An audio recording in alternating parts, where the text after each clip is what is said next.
Salut à tous, nouvelle vidéo Outlook comme chaque semaine, j'espère que vous allez bien et que vous avez passé une très bonne semaine de trading. Donc on est en live, on est vendredi soir. Du coup cette fois on est sur Twitch, on est retourné sur Twitch vu que ça y est, c'est reparti, ça fonctionne. Et donc n'hésitez pas à nous rejoindre, vous avez le lien dans la description sous la vidéo. Surtout très important, n'hésitez pas à me suivre sur Twitter parce que si j'ai une mise à jour à faire, que ce soit par rapport à la structure ou par rapport au live ou aux vidéos, peu importe, ça se passe principalement sur Twitter. D'accord ? Et encore une fois, merci à la communauté, ça fait plaisir, que ce soit la communauté Twitch, merci pour votre temps, la communauté YouTube, merci pour votre temps aussi, les likes, les commentaires, gros merci à vous. Je vous mets le petit warning et let's go.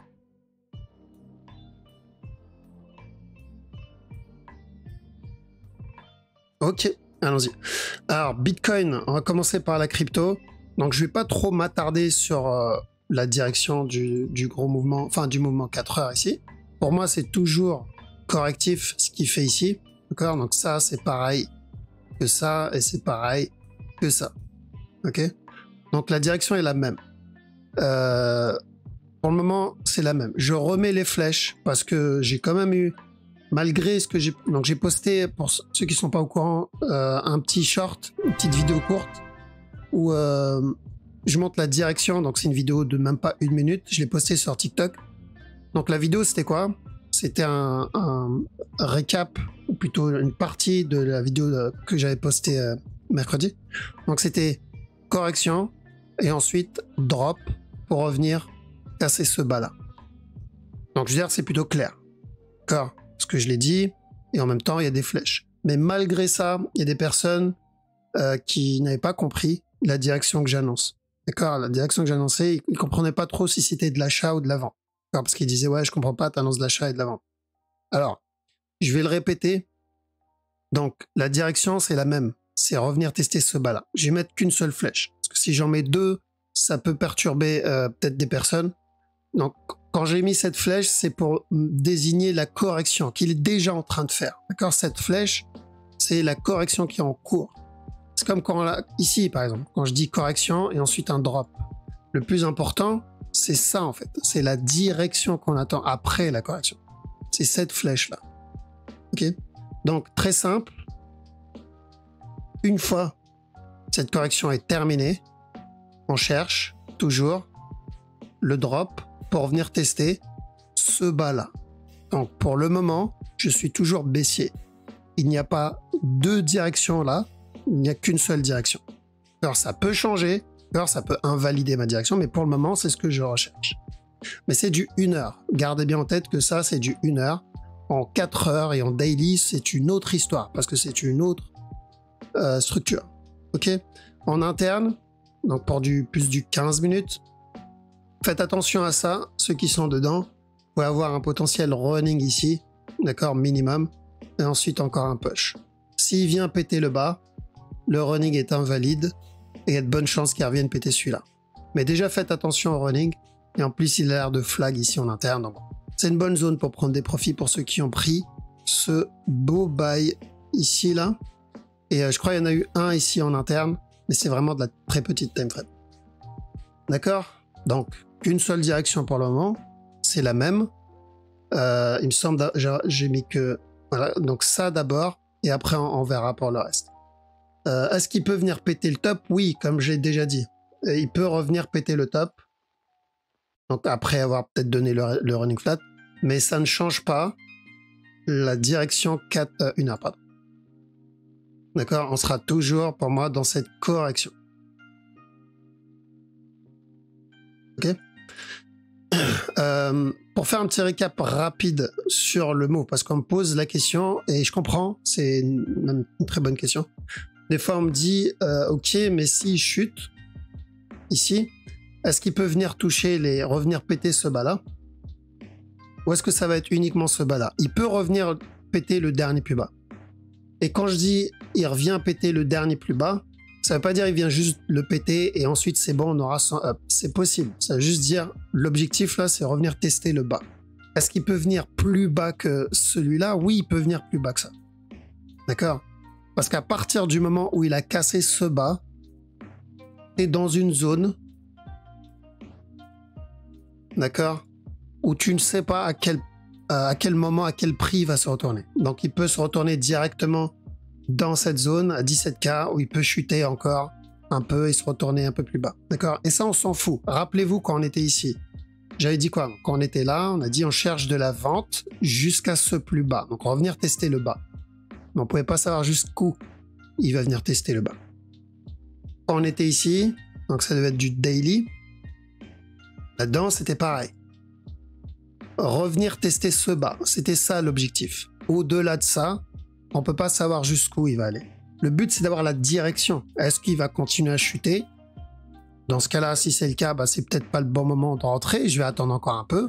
Parce que c'est fini. D'accord? Donc, là, c'est pareil. Dans cette zone, on commencera à faire attention ensuite pour des setups d'achat. On attendra une fin de structure et on rentrera tranquillement. Alors donc, je commence à m'exciter et à rentrer en futur à l'achat ici, genre mettre un ordre d'achat avec levier ici. Mettre un ordre en spot, personnellement j'ai un ordre d'achat en spot ici, mais c'est du spot, d'accord? Parce que je sais que s'il continue à chuter, j'aurai de quoi racheter encore plus bas. Mais c'est du spot, je ne vais pas mettre d'ordre d'achat avec levier là-dedans, quoi. C'est extrêmement dangereux. La personne qui a mis un ordre d'achat ici avec levier, aujourd'hui, je pense qu'il est en panique. Ou il est peut-être déjà sorti, il s'est fait sortir en appel de marge. Donc, ne pas trade les futurs de la même manière que le spot, quoi. Ça n'a rien à voir. D'accord? Ok, donc on fait attention. Pour moi, je vois pas vraiment de retournement sur ce move. Le mouvement reste quand même assez correctif. On reste dans cette structure corrective. Dans casseur du top, on fait attention. On peut avoir encore un drop. D'accord? S'il décide de faire une structure complexe, ce qui n'est pas vraiment son style, ça sera un plus gros B et ensuite un up. Mais ça, je pense pas. D'accord? Moi, je pense que ça sera plutôt revenir tester le top encore une fois. Ensuite, Ethereum, même chose. D'accord? Donc, l'avantage, c'est que on va faire la même analyse. Donc, ETH, attention en interne ici, on peut avoir un petit running là-dedans. Et tant que ce bas-là n'est pas cassé, on peut avoir encore la continuation.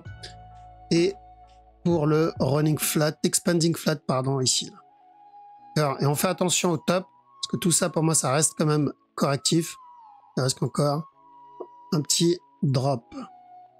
BNB, il a cassé le top. Il a donné un petit running ici. Là-dedans, là. Hop. Pour revenir péter le top encore. Il peut prolonger ce running, il peut prolonger cette structure, mais ce que je sais, c'est que s'il continue à monter comme ça, on pourrait avoir un retournement bientôt. Donc, on répète ce qu'on a dit la dernière fois. Ce top-là, il va être très important. Tant que ce top n'est pas cassé, si j'ai des sell setup, je tente. L'objectif, c'est ce bas-là. D'accord? Ah, j'y mets trop... Ah. Tant que ce top n'est pas cassé, je cherche des sell setup. D'accord? Faire attention en interne ici. Mais on est encore dans une zone de correction, d'après moi. Ici, pareil. D'accord? On cherchait encore un drop. Au moins revenir tester ce bas-là. Et le top ici va être important. Parce que s'il le casse, il invalidera cette structure. Mais pour le moment, ça a l'air plutôt propre. Là, ce que je vois plutôt un up ici. La correction. Un up. Donc, mon mouvement en 3 temps. Et ensuite, un A ici. La correction. Un drop. Alors, il y en a, ils vont voir, ah, c'est épaule, tête, épaule. Ok. Si tu veux, mais garde plus en tête un mouvement en 3 temps. D'accord? Pour un ABC. Pourquoi? Parce que c'est beaucoup plus safe de se dire, ce qui m'a fait là, d'accord, c'est de la répétition de pattern ici. Je l'attends, mais dans l'autre sens. Comme ça. Hop, je répète. Copier-coller. D'accord? Donc, c'est plutôt ça. Donc, ça, oui, on peut le considérer comme un épaule, tête, épaule, mais ça dépend comment tu le trades. D'accord? Nous, on ne traite pas ça. Parce que si tu attends la cassure de la neckline pour rentrer ici à la vente, ça va être compliqué de sortir en profit sur ce genre de structure. Maintenant, si tu rentres à la vente ici, c'est très bien. Donc, ça dépend de la règle que tu appliques sur ce genre de structure. D'accord? Niveau de neckline, alors j'ai fait une vidéo sur ça pour ceux qui tradent donc les figures chartistes. J'ai fait une vidéo sur ça exactement pour vous aider à repérer les bonnes structures, genre un bon épaule-tête-épaule contre un mauvais, un bon double top contre un mauvais, genre savoir les séparer, savoir lire la structure pour repérer celles qui ont le plus de probabilité de passer. Ok, donc il y a une vidéo exprès pour ça. Ok, pour vous dire, je suis pas contre ça, au contraire, hein, vous pouvez utiliser tant que la lecture est bonne, tant que je sais que c'est une épaule tête épaule propre. Si j'ai ça, donc si j'ai ça, ça, ça, et ensuite ici, et que je rentre là-dedans, sauf que si ce move c'est un regular flat de cette impulsion, au moment où toi tu vas vendre ici, le marché va partir. Continuation. Donc savoir repérer à quel moment je rentre dans ce genre de move et quelle est la figure qui a le plus d'opportunités. J'ai fait une vidéo là-dessus, donc n'hésitez pas à la regarder si vous utilisez ce style de trading. EGLD. Alors EGLD, ok, EGLD fait pareil. Quand on n'a pas changé, donc fais attention à ce A, fais attention à ce B. Ensuite on l'a dit, de toute façon quand on cherchait un C. Une fois le C terminé, on ira chercher encore de la vente. Et Pulse, malgré cette mèche dégueulasse, de toute façon c'est son style, c'est toujours pour moi baissier. Je pense qu'on a eu un petit régular ici, on a eu le A là, on a eu le B là, et ça c'est mon C. Encore un simple régular, un peu comme ce qu'on a eu là-dedans là, pour la continuation. Ça paraît impressionnant, ça paraît, c'est chiant à trade, mais en vrai, si on regarde bien, Pulse donne des structures plutôt propres. C'est compliqué à trade à cause des mèches, mais si je regarde bien, j'ai mon up, j'ai un beau running, nouveau plus haut. Ensuite, j'ai la correction, ici, continuation, drop, continuation, avec un running ici aussi. Ouais, donc, ça reste quand même propre. Seul.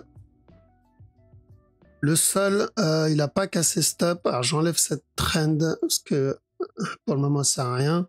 Mais toujours correctif. Pour moi, ce mouvement est toujours correctif. Alors, une fois la correction terminée, tant qu'on est bien en dessous de celui-là, je cherche, je tente les sell setup pour tester ce bas-là. Même analyse qu'avant. On peut avoir un truc un peu plus complexe, genre ça comme A, ça comme B, ça comme C, mais ça changera pas trop la direction finale. VET. Alors, VET, il a pas cassé stop. J'aimerais bien qu'il vienne casser le top d'abord. Ok, genre ça, ça, ça. Et ensuite, on termine un regular flat. Et ensuite, on cherche la continuation. Pour partir pour le running tout à l'heure après. Ok, donc ça ne change pas. Il n'y a pas vraiment de changement sur le gros move. Faites attention à ceux qui trade en interne. Donc, comme on a vu ici, s'il continue à flag, peut-être le temps que j'envoie la vidéo, ça sera trop tard. S'il continue à flag ici, le moment reste correctif. Petit push, revenir tester ce bas. Je pense que d'ici la fin du live, on verra peut-être le résultat déjà. D'accord? On va attaquer le Forex, pardon. Donc 1 heure, 4 heures, parce qu'on est sur le grand move. Laissez le temps de se développer. Donc, cherche toujours le running. D'accord? On peut avoir un petit flat d'abord ici. J'ai l'impression qu'il y a un petit flat. Casser le top. Donc ouais, on peut avoir un petit flat ici d'abord. On a un running là. On a un A, on a un B, on a un C, terminer ce running ici et encore de la vente. Et ensuite, on cherchera le C du plus gros running. OGPY. Ok, je pense qu'il est parti pour ce running qu'on avait vu la dernière fois. De toute façon, c'est le même. Là-dedans, on avait dit de faire attention à ce running. Et j'ai bien l'impression qu'on est parti pour ça. D'accord? Donc, running flat, objectif ce bas-là. Je sais qu'il y a eu le potentiel expanding. C'était à tester, d'accord? C'était à tenter pour ceux qui voulaient privilégier plutôt le running, pardon, ici. Maintenant, pourquoi je ne l'ai pas pris? C'est à cause de ça, quoi. L'analyse de base. Car quand j'ai un running baissier et qu'en interne, j'ai un running haussier, bon, là, ça devient du 50-50. Je préfère rester à l'écart de ça, sauf si j'ai vraiment un changement sur la structure. C'est un risque inutile, en vrai. AUDUSD, pourquoi pas ici un petit regular flat, d'accord, ça peut se tenter. Donc tant que ce bas là n'est pas cassé, on peut partir pour un simple regular flat et revenir tester le top au moins une fois. 4 CHF running aussi, ça peut être pas mal parce qu'il a cassé, hein. Ah, il a cassé, donc à chaque nœud plus bas running et encore un drop. CHF JPY. Alors le mouvement il est correct. On est encore au-dessus de la traîne. D'accord? On est encore dans une tendance haussière ici. Des hauts de plus en plus hauts et des bas plus hauts. Donc si il donne des sell setup, l'idéal c'est qu'il y aurait bien qu'ils viennent péter la trend et corriger un peu au-dessus et me donner un flag au-dessus. Là j'irai chercher pour de la vente jusqu'à ce bas là. D'accord? Mais uniquement s'il fait ça. Ça c'est quoi? C'est le DAX. Ok, donc on avait vu de la vente ici. Ok, ça on avait vu de la vente. Le drop est validé. Up ici, ça pour moi c'est un A. Ça c'est un A ici, un B. Drop encore. D'accord? Revenir tester ce bas là. Donc pour le moment, mouvement correctif, revenir tester ce bas. Et on ira pour un running plus tard. DXY. Alors DXY, on avait dit cherche, vu que les deux scénarios c'était quoi? Expanding. Revenir tester le top, sinon c'est un A. Et vu que moi je suis pas un gros fan des expanding, je serais parti plutôt pour un A, mais il n'a pas donné une structure corrective propre. Alors donc prendre ça c'était quasi impossible, parce que ça c'est pas suffisant propre. Donc ce qu'on voulait c'est un B et ensuite un drop. Donc maintenant on attend une plus grosse correction, ça peut être un running aussi en interne, mais l'idée, juste pour garder le move en 4 heures plutôt, l'idée c'est ce mouvement-là, c'est notre A, parce que c'est sûr, maintenant, c'est pas un expanding, d'accord? On attend le B et encore un drop, d'accord? J'ai besoin de ce B pour me confirmer la continuation. Quand j'ai le drop, ici, j'ai besoin du B pour me confirmer la continuation. Ok? Parce que si je n'ai pas de B, le problème, c'est que je risque d'avoir juste le drop et ensuite, il continue à monter. Alors que si j'ai le B, si j'ai la correction, c'est beaucoup plus safe. Les probabilités pour qu'il continue à drop augmentent. C'est plus safe de prendre le trade comme ça. Eurohood. Alors Eurohood, ce qu'on voulait, c'était la correction et ensuite la continuation. Donc on voulait de l'achat, mais on voulait une correction d'abord. Et il a donné cette structure en interne, parce qu'il y avait... Hop, où ça running flat, pardon, ou le running flat ici, ça c'est le top, et là c'est le départ d'une structure corrective. Ça c'était le premier scénario. Le deuxième, c'est que ça c'était de l'interne, et tout ça c'est mon running. Et ça c'est de l'interne. D'accord? Mais je voulais pas trop trade ça à cause du C en fait. Pour moi le C était plutôt correctif. Donc je voulais une plus grosse correction. J'aurais voulu une plus grosse correction, plus grosse que ça. Ce qu'on n'a pas eu. Donc c'est pas grave, on est dans une tendance haussière. La bonne nouvelle c'est qu'on reprend du momentum. S'il me donne une correction un peu plus grande, et il me donnera une correction, c'est pas une histoire de si ou pas, il me donnera une correction. Quand tu as une impulsion 1 heure, tu auras une correction 1 heure. Quand tu as une impulsion 1 heure, tu auras une correction 1 heure. Quand tu as une impulsion 4 heures, tu auras une correction 4 heures. D'accord? Pour une continuation. Donc, c'est pas le problème. Pour moi, ça, c'est une impulsion 4 heures. Donc, ça veut dire que le prochain mouvement que j'aurai, c'est une correction 4 heures. D'accord? Ça, je suis pas trop pressé ou dégoûté d'avoir loupé le euro, yen, euro GBP. Alors, on avait vu ce drop-là. Je sais pas si on l'avait vu sur la vidéo YouTube ou si on l'avait vu en privé. Donc, pour le sell ici, le regular flat. Alors, on commence à manager le trade. D'accord? Pour ceux qui sont dedans, on commence à manager le trade et mettre le BE. Et ça, c'est euro JPY. Alors, 2 secondes, j'ai plus mon filigrane. Ça, voilà. Donc, euro yen, B, et ensuite un C. D'accord? Mais il faut que le B soit suffisamment correctif pour que ça soit intéressant. J'ai besoin d'un B suffisamment correctif pour que ça soit intéressant. Ça m'évite de me retrouver dans une structure pareille. Alors, donc, on attend pas. Ça avait beaucoup de mouvements agressifs, mais de rien. Euro NZD, il continue à push. Je pense qu'on est peut-être parti pour entamer notre bon vieux move qu'on a annoncé en 2020. Là. Donc c'était drop, les 2 flèches là qu'on avait mis. Donc je pense qu'on est parti pour ça. Maintenant qu'on a cassé ce top ici, on est bien parti pour ça. Est-ce qu'il va monter sans corriger? Il y a peu de chance, d'accord? Ça peut arriver, mais il y a peu de chance. Mais à chaque buy setup, correction, on continue à chercher. L'objectif, c'est retester le top. Ça, c'est du daily, hein, donc on aura le temps. Et en interne, l'idéal, c'est un running. L'idéal, c'est un running avant la continuation. Ça serait parfait. Donc toujours haussier sur le move, vu qu'il a invalidé notre regular flat ici, on n'a pas eu l'occasion d'entrer. On attend la prochaine occasion. Euro USD. Alors, on va attendre une heure vite fait. Ok, je pense qu'on reviendra péter stop encore une fois, mais ça pue la fin de structure. Une fois le top cassé, on attend une correction. Donc, on est vers une fin de structure. D'accord? Correction et ensuite continuation. Et on attendra la suite. Parce que j'ai toujours pas... Pour moi, j'ai toujours pas validé ce running-là. D'accord? Ça, là. J'ai toujours pas validé.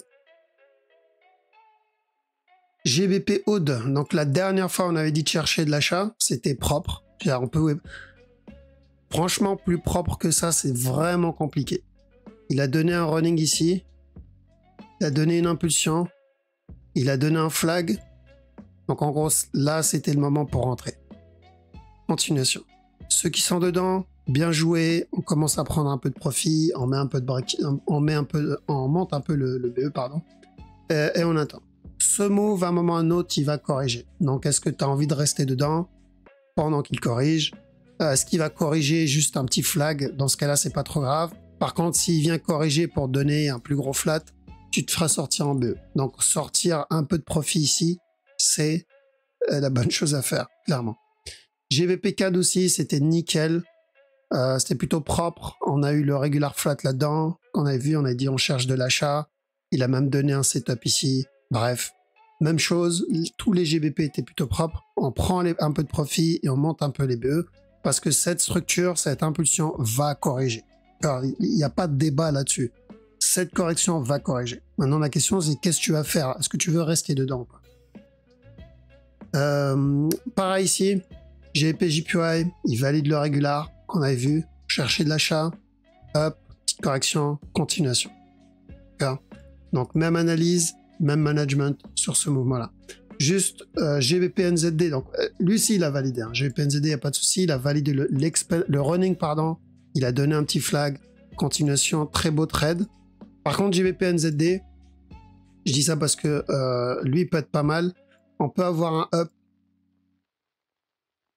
qui revient de tester ce top là, d'accord? Je rappelle les deux analyses. Cette flèche, on va pas l'enlever, on l'a mis il y a 2 ans, mais elle est toujours bonne. Cette flèche, on l'a mis quand on était au top. On a dit drop. Ce drop, ça peut être ou direct, ou d'abord un B, C, C, et ensuite le drop. D'accord, donc c'est pour cette raison, je l'enlève pas. Donc là, j'ai l'impression qu'il est motivé pour donner un regular flat. Si c'est un regular flat, j'ai besoin d'une correction, d'une validation, comme quoi il veut continuer à push. Et ensuite, objectif au top. Donc, si je reviens sur du 1 heure, là-dedans, ceux qui ont pris ce buy, bien joué. Mais n'oubliez pas que ça va corriger. D'accord? GBP USD, pareil. On a validé notre regular flat pour la continuation. On se protège et on attend de voir la suite. Et il n'y a pas de raison de rentrer ici si on a loupé déjà celui qu'on a annoncé mercredi. NZD CHF, alors on a eu un petit sell setup là, petite correction pour de la vente. L'objectif c'est de revenir péter le bas. Par contre, sur le plus gros move, toujours le running. D'accord, même s'il vient péter le bas, ce que je veux c'est ça. Et encore la continuation. NZD Yen. Alors NZD Yen, est-ce qu'on a quelque chose de propre ou pas? Pas l'impression. On a déjà eu le running ici. Là-dedans là. Et pour moi, ça, c'est un A. Alors, peut-être un futur B. Mais pour moi, si ça, c'est un... Ça peut pas être un B. D'accord? Tel quel, ça peut pas être un B. C'est beaucoup trop correctif. Donc, c'est où il me donne un B, un C, et ensuite, je chercherai de l'achat. Où il va ramper ici, très correctif. Et ensuite, j'irai pour un running. Un peu comme son cousin, lui, là, comme NZDCH. Un peu comme ça. On va surveiller. On va surveiller. Pour le moment, il n'y a rien à faire ici. NZD USD, c'est pareil, hein, c'est la même analyse. USD CAD. Alors USD CAD, je pense qu'on est parti pour un running. On a eu ce up, on a eu la correction, on a eu ça. Pour moi, ça c'est un B, d'accord? Et à la cassure du top, je ferai attention à ça et ensuite ça. Donc cette structure, je ne supprime pas la possibilité d'un expanding. Parce qu'à la base, moi ce que je recherchais, c'était un running. Ça comme A, B, C. Un dernier push, mais j'aime pas trop les expanding, j'aime pas trop trade les expanding, mais je ne peux pas le supprimer parce que l'expanding existe, c'est bien une structure, même si c'est rare, c'est une structure qui existe. D'accord. Donc, on fait attention à la cassure du top. Le plus safe, donc si c'est un running, on aura minimum ça. Si c'est un expanding et que c'est le moment où il va se retourner, on aura bien plus que ça. Et donc, au pire des cas, on aura un drop bien plus important. Donc, si on prend le sel du petit running, ça paiera dans tous les cas. Ok, USD JPY, encore de l'achat, on va venir tester le top. Là, il est en train de corriger, ici. Ensuite, US Oil. Alors, j'ai rien, US Oil encore. Pour moi, j'ai un double A, c'est tout. D'accord, pour moi, ça, c'est un A. Et ça aussi, c'est le départ d'un B, C, et là, ça peut être intéressant. Mais tant que j'ai pas un B, au moins un B, je m'en fous un peu de ce qu'il me fait en interne. Silver, attention à ça. Ok, et ensuite, un up. Et on est toujours dans le potentiel regular flat, là-dedans, là. Donc, ceux qui ont mis les break-even, on les monte encore un peu. Je pense les mettre ici, ça reste relativement safe. Parce que s'il casse ce bas, il invalide le running et donc, il y a de bonnes chances qu'il prépare autre chose. Le gold, même chose en interne. Faire attention au running flat. Encore un push. Et voilà, on a fait le tour. Ok, donc je passe sur le chat. Comme ça, je laisse Twitch vous passer le bonsoir. Donc on fait attention, Bitcoin, ça n'a pas trop changé. Je pense que ça va traîner encore quelques jours. Octobre, novembre, en décembre, on devrait voir quelques mouvements. En général, le marché bouge la fin de l'année. C'est pas toujours, mais souvent, okay, en termes de proba, le marché bouge. Bon, que ce soit vers le bas ou vers le haut, ça, on ne sait pas encore. Mais on peut avoir quelques mouvements pour cette fin d'année. Espérant, ça va être juste venir valider la cassure du bas et ensuite on commence notre B. Alors, au moins une tendance haussière. Parce que pour le moment, on n'a pas de trend haussière, on n'a pas de uptrend. Okay, on est toujours dans cette downtrend. Et tant qu'on est dans cette downtrend, bah, ça sert à rien de FOMO sur le move. Ok, donc pour cumuler, c'est nickel. De toute façon, c'est le bon moment pour continuer à cumuler du BTC. Je pense que le bas n'est pas très loin parce que d'après moi, la structure, elle est en train de s'essouffler. On n'est pas très loin du bas. Ça ne veut pas dire qu'on est au low, au bottom, mais je pense qu'on n'est pas très loin. D'accord. Donc, bonne zone pour cumuler pour les spots. Par contre, pour les futurs, comme d'habitude, on attend un setup, on se presse pas. Il y aura toujours, ça, je vous l'ai prouvé plein de fois, il y aura toujours des opportunités parce que c'est de la petite time frame, donc il y en a tout le temps. D'accord? Voilà, donc prenez soin de vous les amis, passez un bon week-end, je vous dis à la prochaine, ciao.